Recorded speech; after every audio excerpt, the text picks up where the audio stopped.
Elena had grown used to noise, though she rarely noticed it anymore.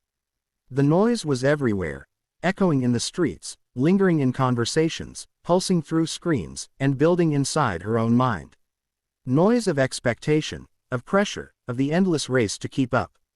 She woke early, slept late, and measured her days by how much she completed. And still, even on the busiest days, something inside her remained empty, like a quiet room no one had entered for years. There was a time when she did not feel this way. She remembered mornings when she used to watch the sunrise with a cup of tea and feel peace bloom inside her like a small, steady flame. She remembered evenings when she prayed not out of desperation, but out of closeness, as though she were speaking to someone who was right beside her. She remembered walking with purpose, feeling guided, held, supported. But life had happened. Opportunities slipped away. People she trusted left. Words were spoken that she could not unhear. Promises were made, then broken. And somehow, little by little, faith became something she remembered, not something she felt. Her prayers grew shorter. Her hope grew quieter. Her heart grew tired. She did not lose her belief in God. But she lost her sense of being known by Him. And that was the part that hurt the most. She wondered often, though she rarely said it aloud, does God still see me? One evening, after another day that felt heavier than it should have, Elena walked to a hill just outside her town. It wasn't anything special, just a quiet place where the grass grew tall and the wind moved softly. She had gone there often as a child, when the world felt simpler. Back then, she would run up the hill and shout to the sky just to watch her voice disappear into the open air. It made her feel free. But now, she walked slowly, her steps dragging, her mind crowded and tired. The sun had almost set, casting long strokes of gold and rose across the sky. Everything was soft, quiet, still, and yet, she felt the weight of her thoughts more sharply than ever. The world around her seemed to pause, but inside, everything continued rushing, tumbling, spinning. When she reached the top, she sat on the cool earth and pulled her knees close to her chest. She didn't cry at first. She just breathed, long, shaky breaths that felt like they had been held inside her soul for months. "I don't know what to do anymore," she whispered. Her voice sounded small, swallowed instantly by the open air. She didn't expect an answer. She didn't expect anything at all. She had learned not to. For a long moment, she simply sat there, just her, the wind, and the fading light. There was no lightning, no miracle, no sudden transformation. But the absence of motion, of sound, of demand, it felt different. There was a stillness, and it was not the stillness of emptiness. It was the stillness of presence. A presence that did not need to announce itself. A presence that waited quietly, patiently, lovingly. She closed her eyes, letting the silence settle over her like a blanket. For the first time in months, maybe years, she stopped trying to think her way through things. She stopped trying to fix everything. She simply existed, and in that soft, sacred quietness, something stirred, not around her, but within her. It was not a voice in the way she knew voices. It was not a thought she created. It was understanding, a message spoken not in sound, but in peace that settled deep into the part of her heart she had ignored for so long. "I wrote your name in stillness." The words came not as explanation but as remembrance. "When you thought no one saw you, I did. When you thought your prayers faded into the air, I was receiving every word.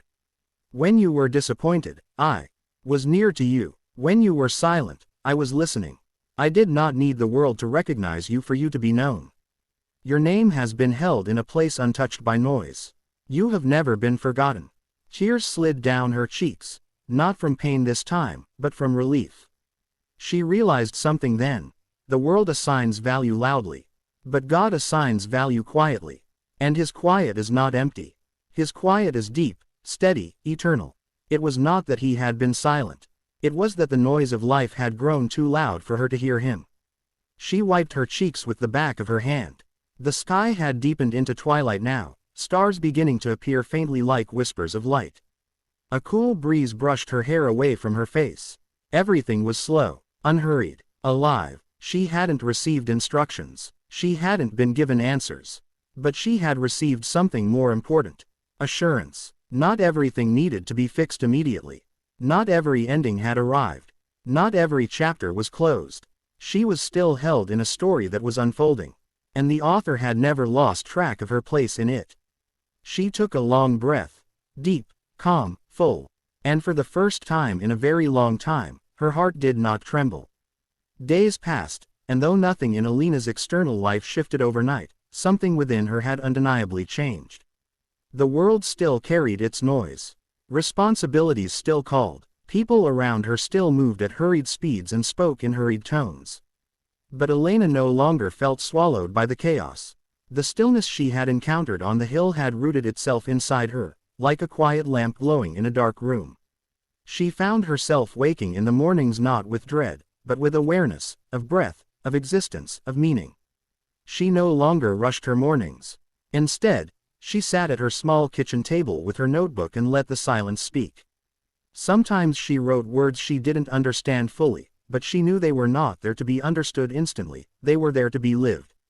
I am seen. I am held. I am known. God is still here. They weren't declarations of confidence yet, just seeds.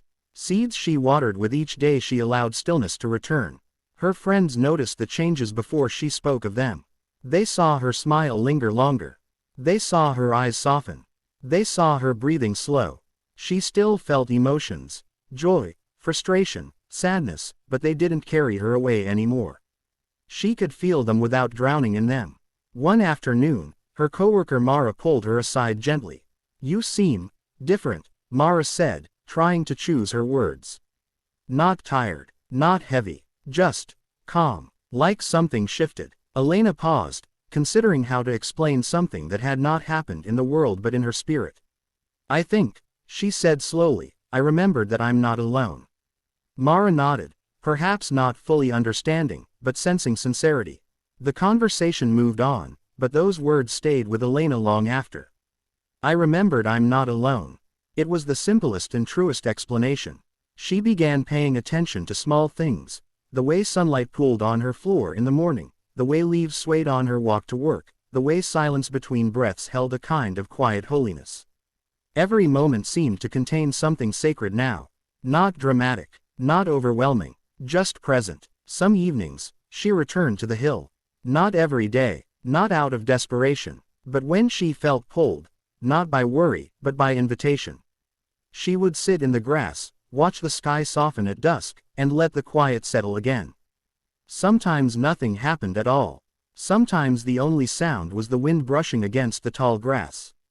And that was enough. Stillness was no longer something she feared, it was where she found herself. One evening, as autumn began to fold into the air, she climbed the hill and found the sky painted in deep shades of violet and gold. Birds traced gentle paths overhead. The world was cooling, slowing. She sat, knees drawn up, hands resting softly in her lap. She didn't speak this time. She didn't need to, and the stillness came to her like an embrace. Not heavy. Not consuming, soft, present, kind, and in that quiet came a message, not loud, not urgent, but certain. Not every blessing arrives loudly. The words felt like the breeze itself.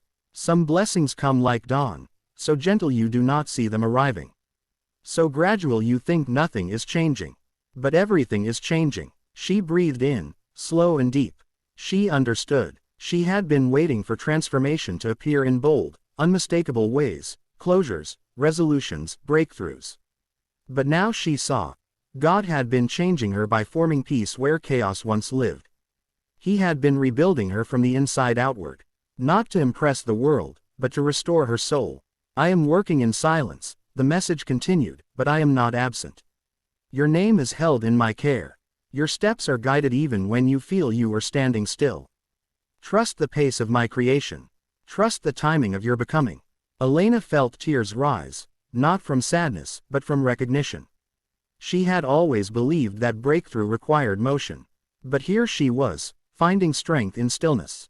There was no rush, no pressure, no proving. She finally understood. The life God was shaping for her did not require noise to be real. She stayed on the hill until the first stars emerged, steady and unwavering in the darkening sky. They did not fight for attention. They simply existed, shining in their appointed time. And she realized she wanted to be like them, steady, gentle, sure. In the weeks that followed, Elena found herself stepping into life with new grace. She forgave more quickly, she spoke more softly, she reacted less, she listened more, she set boundaries, not to push people away, but to honor the peace she had finally reclaimed. She stopped chasing the approval of others. She stopped expecting the world to validate her worth. Her worth was already written. Written not in the noise of others' opinions. Not in the highs and lows of circumstance. Not in what she achieved or failed to achieve. But written in stillness. Written in the quiet place where God had spoken her name with care, love, intention. And that kind of identity could not be erased. One evening, months later, as she stood on her balcony watching the moon rise, she whispered a small prayer, not desperate, not begging, just honest. Thank you, for not forgetting me.